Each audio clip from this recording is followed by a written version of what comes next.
Hello, everyone. That clip was taken from the filming of the musical production of Hamilton that I saw for the first time. I watched it with my son this weekend.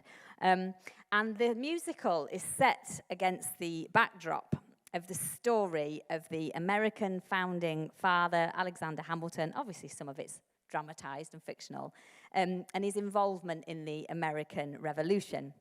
And it features two Georges, George Washington and King George III. And in this clip, I'm aware you're seeing a snippet of it, and he's obviously presented as a humorous character, but King George has lost his power, and it plays out very humorously. But he sings lines that say something about the way authority, power, and freedom plays out. When it changes hands, when people are like, we don't want you to rule over us. Oh, whoops, we've now got to do it all ourselves. And we can all have sat under the authority of people within structures in our life that changes. And we don't truly know what that's been doing to us until the change happens and we realize the difference. And we can also have had some authority over things and people and find that then we don't have that anymore and have to navigate that. Now, we see how this plays out merely by watching the news and who's in power, who's not in power, where there's influence, where there's authority, all of those things. But it also, for me, happens in the microcosms of life, in the smaller things where we have a say, we don't have a say, we need to have a say, it's now our say. And all of these things play out. My son Daniel has been away at university for the first year, and so he's been away for weeks on end, and then he sort of comes back and then he goes away again. And he's home for a little while now, and we were talking about some arrangements for the summer and how he's going to pay for this, that, and the other. And he just went, he said, I don't like some of this adult stuff. So I said, no, me neither. Because what he's realizing is that some stuff that just happened because mum and dad sorted it, now he's on his own, and he's got to sort it, and it's not as much fun. So it's all about the freedom stuff. And freedom is a really wonderful concept in theory, and then you have it, and you're like, didn't want to be free here. And it was thinking today about how we can all have this internal dialogue where we wrestle for that autonomy in life versus guidance in life. So we can have this, in the space of a few minutes, you can have this, you can't tell me what to do. Next minute going, please, will you just tell me what I've got to do here because I'm really stuck. Or you can't make me do that. Versus, why didn't you tell me that I needed to do that? So there's always this sense in which we are connected to one another and working out our place in the pecking order of things. Now, society's relationship to power and authority has been shifting for quite some time. And in September 2017, Chris and I did a joint talk called Wisdom for a New Age, where we both really felt this same thing speaking to us completely separately, where we realized, that's what I'm learning too. And we bought the talk, and it was prophetic. And for those of you that are like, what does that word mean? It was saying something that was about reading or predicting something that was happening, seeing something outside of tuning into something and anticipating something that was going to happen. And it really was, as I'm going to share a little bit with you now. And a few weeks ago, it cropped up in my head again, and I thought, we need to talk about that some more. And then I went to a conference in London about 2-3 weeks ago, where the people on the stage, these sort of business specialists, experts who've sort of got a track record in their field, so to speak, started talking along the same lines. So I want to revisit some of what we said there, and I would encourage you, and it'll go in the blog, to go back and listen to the original talk, because I can't repeat it all, but it's worthy of a listen for a fuller context of what I'm going to bring. Now, in that original talk, one of the things that Chris said was, whether we like it or not, church must keep up with culture, not to mirror it necessarily, but to know what's going on and what makes people tick. If we don't do that, it becomes a subculture where we believe our own thing, we do our own thing, we're in here, they're out there, and we've got our thing and you've got yours. And actually it can mean you don't have your finger on the pulse, you're not reading the room of what's going on. Now, I agreed with that then. I still agree with that now. Because if church, I'm using that as a sort of overarching title, cannot do the thing it's always done without being seen as irrelevant and utterly missable to those who don't relate or have never related or who might be ready for a change because things have changed. Now, there's a real challenge there, and it's not just a challenge for churches. I think it's a challenge for other institutions, and I'm going to share a little bit. And I kind of boiled it down at the start to sort of the challenge of at least 4 C's. It's good to have a bit of a thing where you can hang it on, isn't it? I think they all begin with C. You might remember them. But these are the 4 C's that I think present a bit of a challenge. The first one is competition. What else competes as a priority for our time? We all have that going on all the time. When I was growing up, I've always been to church on a Sunday. The shops didn't used to open on a Sunday. They weren't allowed to open. My mum was horrified when our local supermarket opened on a Sunday, and we boycotted it for about 5 years. We weren't allowed to go because it was Sunday. And we don't go shopping on a Sunday. That's not the case anymore. So even just on a practical basis, there's other things to do at the time when church is on, which at some points that there wasn't. It was set aside as time. And that's just Sunday morning, let alone all the other things it involves. The second C is consumerism. The thing about consumerism is whether it's in our interests. Like it or not, we all pursue the things that are in our interest to pursue. Now, I know there's a lot we could say about the things we do sacrificially, the things we do that are not for us. I know that, I tell you what, if you want a conversation about this, you go speak to Joel. I'll tell you, he's all over this stuff about what we're really doing selflessly and what we're not. It's fascinating. So for now, know that a lot of what we choose to consume in our time is in our own interests. It is. I'm not saying that's wrong. I'm just saying that's what it is. Connotations. The C of connotations is that the historical attachments we have to things. So you're in church this morning and you will have a connotation attached to church. You will. And it will be different for each of us. So playing out all the time is what's competing, what's we're wanting to consume, and the connotations it has. And the fourth one is care. Whether it matters to us or not. Do you care? Do you care? Do you care, or is it your habit? Do you care about the people? Do you care about what you hear? What is it that you care about? Now, if those of us with influence in churches to shape it and see what it becomes next, hold up an outdated church culture that we value because it works for us, without being willing to step out of that to evaluate its relevance and what I'll call stickiness in 2023, is it going to stick to people and beyond? We can do our thing. We could even do our thing brilliantly, but it will not become anyone else's thing. And we may, as a group or individually, soldier on, as in Danny's clip, under old orders, when we may need to hear a voice that says, stand down now because the world has changed. Now, interestingly, the talk in September 2017 was launched, it was just before we launched a new style church expression called Q in January 2018. So I'm really proud that we put our money where our mouth was. Did it work? Well, we're still here, and we're still trying to keep a spirit of being willing to update against any new wisdom revealed in and to us. Now, some of the other headlines from the talk, I just wanted to pull in now here, but I do encourage you to listen to the whole thing. It's quite brilliant, and I'd say that even though I'm in it, because why not? It's quite brilliant. I enjoyed listening to myself. Thought, oh, actually, I did know some things back there. The previous, don't we beat ourselves up all the time and just think, sometimes you go, I did a good job of that, and Chris was brilliant too. Now, in the, Chris explains it more in the talk, and I'm not going to go over it now, but there was a previous age in society lasting for about 2,000 years, according to a particular line of thought, that was all about hierarchy and power. summed up in this concept of to be or not to be, that we need the need to find something to believe in and attach your value to. When you find that, you will be guided in that on how to live. You will find the keys, you will find what to follow, you will know and unlock the secret. Hang on, sorry. You find the keys. Right, you'll find the key basically within the thing that you follow and connect to. You'll find the thing that unlocks the secret and you'll attach to that, and you will be part of a sort of vertical hierarchy. There will be things that are authorities in your life, and you will find your place in the order of things.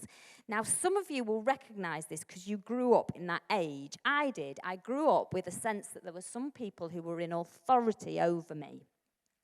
And across the board in my life, from parents to people in church to people at work, there was a sense in which there are people in authority over me, and I still lean towards there because generationally I was raised by parents who lived there. So it's in me, and it's in my nature and nurture. Now, it's important to note there's a difference between those in authority and an authority. So you can be a boss in authority, but you cannot be a great authority on something. Just because you're the boss doesn't mean to say that you know more than your subordinates. Sometimes you can know less. So you can be less of an authority, but you can be the one in authority. You can also be a great authority on something, but not have any authority to influence or make it happen, which can be frustrating. Now, increasingly, people do not ascribe any authority to those in authority unless they recognize them as an authority. So with students for a long time, and I know I referenced this in this talk from years ago, you do not get respect just because you are the teacher. You get respect if you show yourself worthy of being respected as the teacher. And I would say that's true for parents, for doctors, for lawyers, for the police, I don't know. There's not this thing now that people have an authority. You've got to sort of earn your stripes in how people perceive you now. It's just different, and there's been a big shift. In workplaces, families, establishments, I've put down here schools, colleges, medicine, law. You basically have there's a societal thing now where that says you can't tell me what to do unless I choose to recognize your credentials as being someone who can tell me what to do. And that's both subjectively, well, let me weigh up the facts here, and subjectively, let me weigh how you make me feel. Now, we're not talking about whether this is right or wrong. We're talking about the fact that this is. And this is where society has gone to. And all of that is in the pot. Now, this reflects the move towards a later age that we are in more now. And this age can be typified by the fact that we're dominated by networks and information. You think about what the internet has opened up. Everyone can now know everything, apparently. Dominated by what we know. I don't need you to tell me because I can find out for myself. There's nothing secret. I'm allowed to know everything. Information is available to all. There's an equality. We don't have to believe anything else outside of ourselves now because we can find it all for ourselves. And it's organized much more horizontally, that people, this emphasis on equality and everybody's sort of equal. That is the mood, the feel, the era, the age, whatever you want to call it. There is that. This is now exists in society. That has been quite a big shift. And again, I'm not saying we have to mirror that or whether that's right or wrong. I'm saying that we have to consider what that means. And you may or might not, what am I trying to say? May or may not like all aspects of what I'm saying, but we do have to think about what comes next. Now, I thought, again, I'd just share some of this with you because this is the sort of stuff I was listening to, not this slide. Because institutions and places are having to think about this stuff very, very carefully, and it's changing the way people work. So let me have a little look at there's a slide, I think.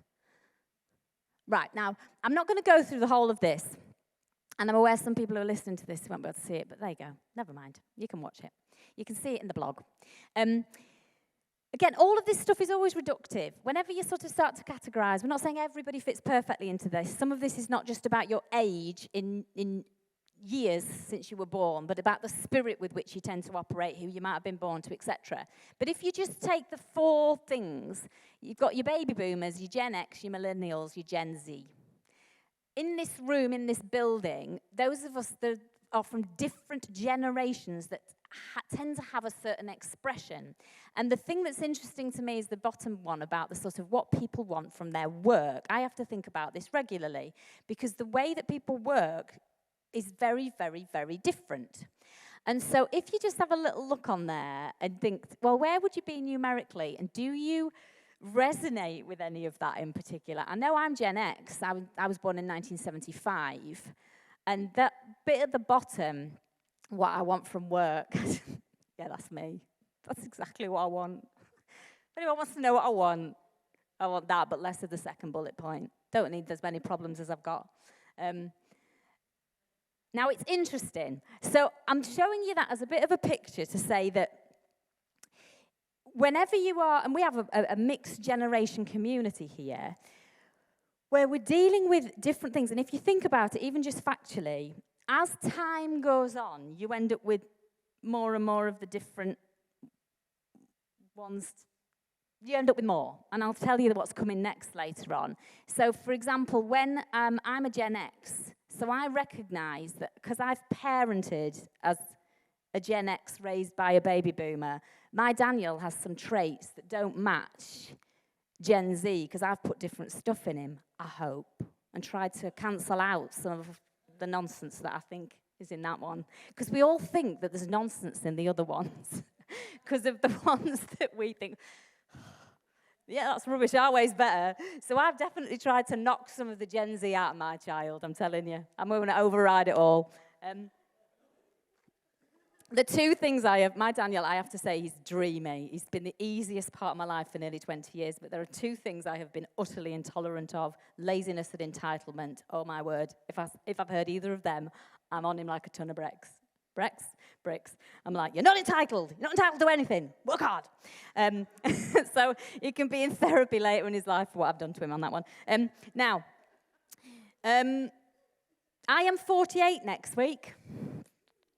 48. How am I 48? I feel like I'm 20. I don't actually. But now I work with a lot of 20 to 30-somethings in an office space. We have an office in York. We have an office in London. They're absolutely dreamy. They energize me. I spend time with them, and I feel energized and a bit old. Now, this is my sort of second career. Apparently, we all have three now. So I'm on my second. I'm going to open a cattery for my third, just so you know. Amy can help me. Now, in my first career, I was a teacher in a school, and we had bells. I mean, you literally can't go to the toilet until the bell rings. That was how structured it is when you're a teacher in school. You very much felt this calling to a vocation, and the whole thing was a vertical hierarchy. So it really worked for me because technically I was raised in that. Yes, they're in charge of me, I'm in charge of them. The bell rings, I go to the toilet and I eat. So there was a lot of structure in there that suited me very well. Now, I'm now working for a commercial company. It has a really strong moral purpose and ethic and really incredible values, but it is a business nonetheless. And so I've had to learn to be really business-minded, and it's very different. So there's been a real culture shift for me over the last few years as I've tried to learn and assimilate to something quite different. Now, there's low-key things. I went on my first holiday last month in school time. It's cheaper, and there's hardly any people. It was a revelation.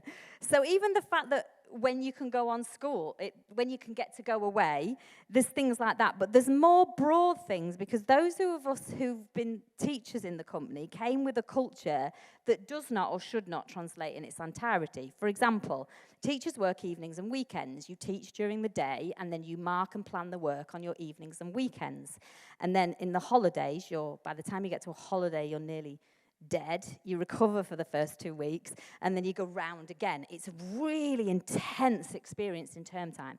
And I work for a company where you have to pace yourself across 52 weeks of the year while supporting teachers who are still on that cycle. And so thinking through how you make sure that your young 20-year-olds don't think they've got to work their evenings and weekends, because that would be unreasonable. It's about to do all of this really interesting stuff. And then what's added in a factor is for businesses and all of institutions, we have to acknowledge that what happened during the 2 years when the country locked down has accelerated some things that would have taken longer. So culture was always going to move to the fact that people would want more flexible working and would not want to work in office spaces. They'd want to work more from home. That happened overnight. Businesses were not set up for it. People were not set up for it. So all of the arguments that we would have, and I had them, is I need the people in the office. They work better in the office. They work collaboratively in the office. I need them in the office, and I need them there between 8 and 4:30, because that's when the phone rings. All of a sudden, they're in their houses doing an incredible job, keeping the business viable over 2 years. When that ends, an office is open, and you go, hey, everyone, back in the office for 5 days a week, because we really need you there. You've just proven for 2 years that you don't. And so in the HR world at the minute, there's been this absolute shift, nationally and globally, where workers now expect to not have to be in all the time, to not have to work set hours, to be able to have this flexibility. And I think it's a good thing, actually. But the challenge is all of that has been really accelerated because it happened overnight instead of what it would probably happened over a decade. Now you think, what has this got to do with being in church? It's got everything to do with being in church, because I am me when I'm at church, I'm me when I'm at work, I'm me when I'm at home, and everything that's playing out in society will be playing out in the different versions of our life that we bring here. And if we don't understand that people's expectations of life are different, we won't understand that their expectation of church might be different. People don't want to come every week. They don't want to come every week. I don't know how not to come every week. I don't know how not to. I would not know how not to come if I was able to come. But that is not what it is anymore. So what do we do? Do you fight that? Are you the soldier in the jungle going, we must fight to have everyone here every week? Or do you say, right, I'm not going to have... And then do you need more people because you've got to double up because you haven't got people every week to cover all the jobs that need doing? What do you fight, and what do you go, no, this is where we are now, what do we have to change to accommodate where people are? Okay. Either way, one second. I'm just going to go back a bit so I can pick up my thread again. When offices opened, therefore, most businesses changed. If employers had insisted that it was still true that for 5 days a week in the office was necessary, despite praising employees for how well they had done their jobs, the credibility as an authority would have been absolutely shot. They'd be like, you don't know what you're talking about. And let me draw the parallel. Where the church tries to assert that some things are true, where those listening have seen and proven them not to be true, either for them or the world around them, we lose credibility. People find somewhere else to be, then it doesn't matter if we still believe we are the authority under God and have authority. No one is listening and we've lost our audience. This is really challenging. And we're not alone, as I've said. I think it applies to others' authority, others in authority all over. Now, is that because these generations are less, or because assuming authority in the same way is no longer relevant and we have to change? Now, think about this. And I felt really challenged by this. What or who do you see as an authority in your life? And who do you see as in authority in your life? I'm not expecting you to answer that now, but I would really encourage you to go away and think about it, because when I asked myself this question yesterday, I was quite surprised by my answers. So what do you see as an authority in your life? And who do you see as in authority in your life? And how do you relate to that? Are you reluctantly under those people? Are you voluntarily under that authority? Do you feel trapped by it or liberated by it? Now, I know some of you will say that for you it is God. The authority in your life is God. But again, I just want you to bear in mind that there's two ways that God can be an authority in our life based on what I'm saying. The first way for some of you is God is your vertical higher authority. There is a hierarchy. God is at the top, and you are underneath God, and you submit to him as an authority in your life. For other people who operate differently in a sort of new age, God can be an authority that you see yourself with, equal to, in partnership, at one with. So for some, God as an authority is above you. For others, God's authority is, oh, you're an authority in my life because I embrace you as a part of my own being. Now, which is right or wrong? Which is right or wrong, and how do we relate to both? And should one group be trying to change the other group and vice versa? Fascinating. Sometimes the wisdom someone else has that would be an authority to you and that would help and serve you is not something you will stand under or I will stand under, because we're a bit like, no one tells me what to do. Particularly those of us who are in a more modern era, it's like people can't tell me what to do. People who are used to a more vertical hierarchy can be a bit more open to, no, I hear you, I recognize you're an authority of that, and I will submit. On the other hand, sometimes the accepted authority on a matter may need to be called into question because it's lost the spirit of why it has been given authority in the first place.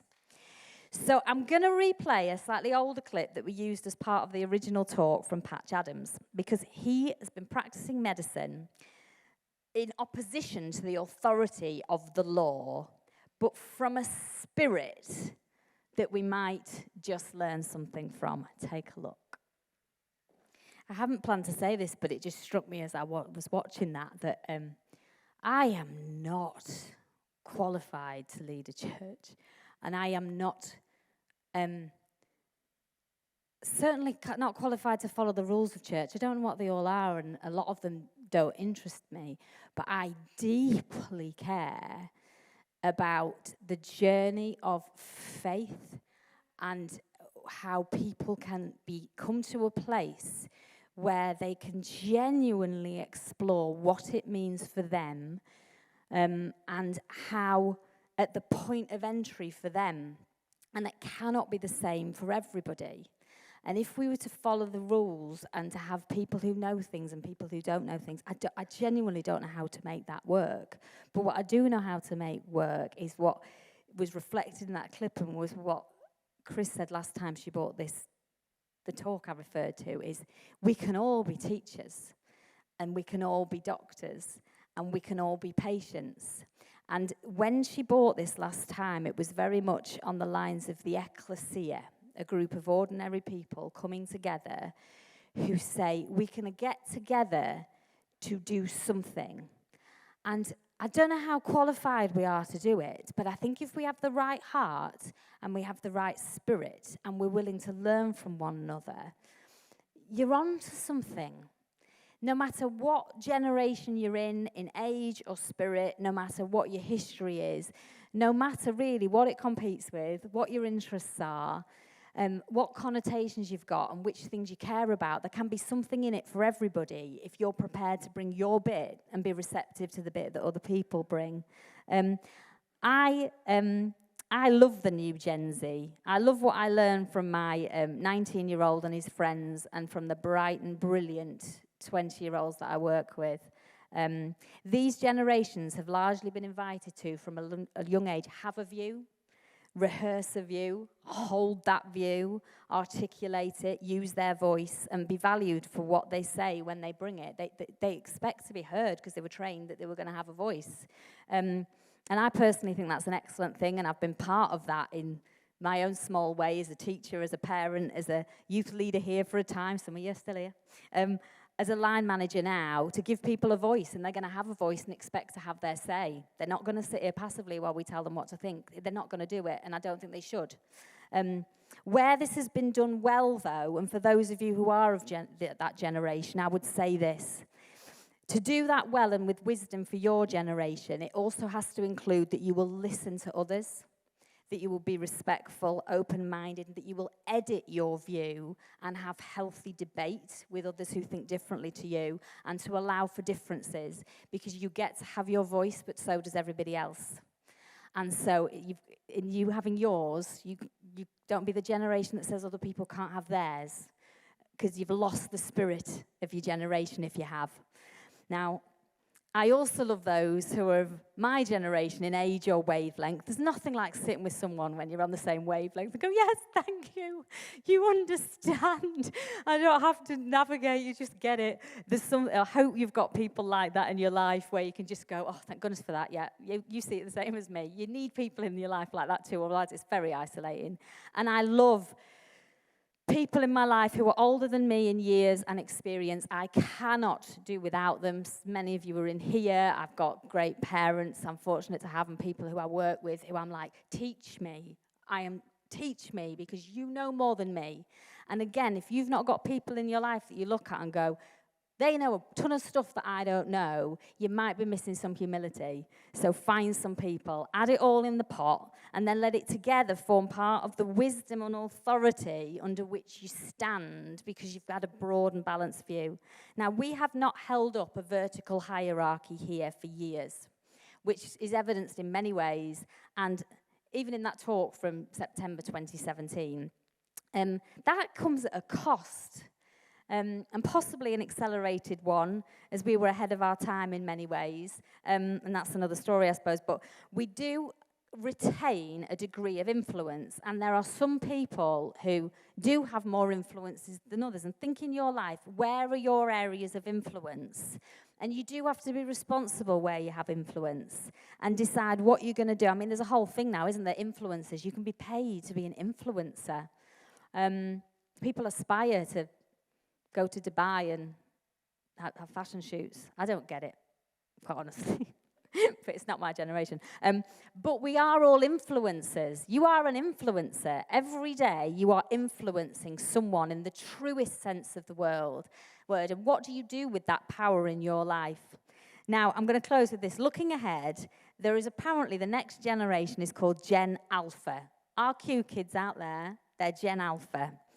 They are true digital natives, largely born to millennials. They will only, they were the first generation who will have only ever known, who will have had, I'm doing great this morning, aren't I? They will have only known social media, live streaming, video calls, remote learning. They will never not have known those things, is what I'm trying to say.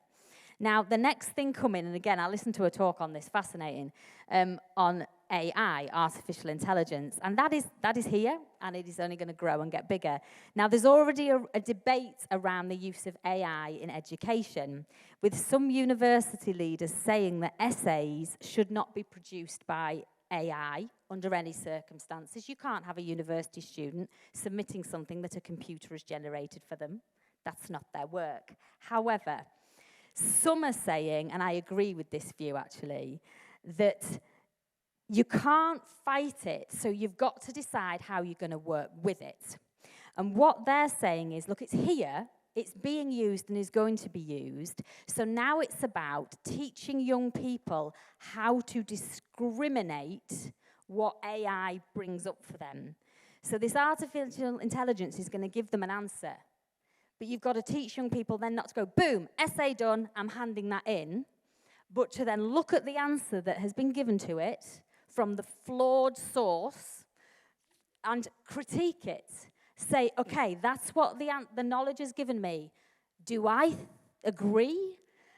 Have I got a thought on that? To teach them to be critical, independent thinkers who can discriminate the information that comes to them. That's a great thing to teach young people. So let AI suggest something and then teach them to apply judgment, discernment, and wisdom.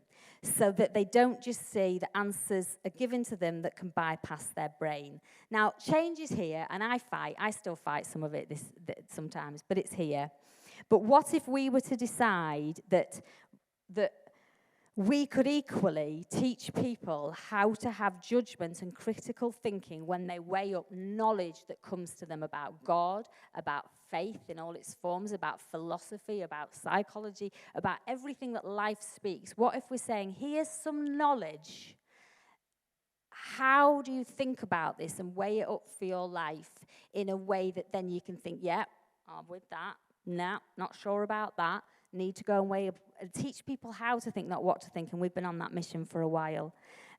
Let's be teachable as a group, understanding that for more and more people over time, they don't and won't live in a world where rules are given from on high that must be obeyed. Then they don't and won't do it. Increasingly, I don't think I will either, because I've lived under it and it's limiting. They live in a world where, from being a toddler, they log into a device, a computer game, and they create their own worlds and make their own rules. And they're not going to suddenly think a different way when their imagination and everything that's presented to them is make your own world, create your own rules. And now, if Jesus were on earth as a man today, how would he relate to this new age? What would he have to say? Would he... We are now that voice on the ground, so we have to be tuned in as we aim to be the Spirit of God expressed in our day and time, and yet also absolutely outside of time and space through the ages, because there are some universal things that have to echo. So I'm not ruling that out and saying that that's not part of it, but we need a lot of wisdom here. So we can all learn from each other. But I think we must also all be aware that we each have a sense in which we guard our personal 4 C's. What competes for my time? What is in my own interests? All the things that I have connotations that are attached to, and what I care about. And individually, as a group, we all bring our version of our 4 C's, and we all walk through that at different paces, from different generations, in different timelines. And I wrote down here, to be a community, we have got to have a lot of patience with one another to keep walking together, because this is not easy. So how about you? How is your listening? Where do you draw ideas from that are not your own or a match to your own? What have you learnt recently about the guard and the armour that you wear to perhaps rearrange your own prejudices, your prejudged things, rather than actually be open to new thoughts? And perhaps the authority for any of us in a situation is as much an exercise in listening and grasping the Spirit, not the law, because perhaps in that way we catch something. We have played a clip, a lot of times here that came again to me. And when we repeat clips, sometimes I think, oh, we've done that one. Sometimes I think, yeah, we've done it, but have we got it? And one of the ones we've played a lot is the physics of the quest. And I was going to play it again, but I thought, no, I'm going to read it, and in a minute it'll come up on the slide. This has been played a lot, and you'll be like, yeah, I know this one. But do you know this one? Because there's hearing the words and there's letting them become true for you. And I deliberately asked Danny if he would use the face of the author. We tend to attach this to Julia Roberts because she played the character in Eat, Pray, Love on the screen. And actually the book was written by Elizabeth Gilbert about her real experience. And I thought, that's what can happen. We get the Hollywood version of grasping something and forget that the real person has to grasp it. Julia Roberts said it and was paid a lot of money to say it. Elizabeth Gilbert walked it and had to learn it over time and in a really difficult way that upended her life. So we're just going to close by reading this. I've come to believe that there exists in the universe something I call the physics of the quest. a force of nature governed by laws as real as the laws of gravity or momentum. And the rule of quest physics maybe goes like this.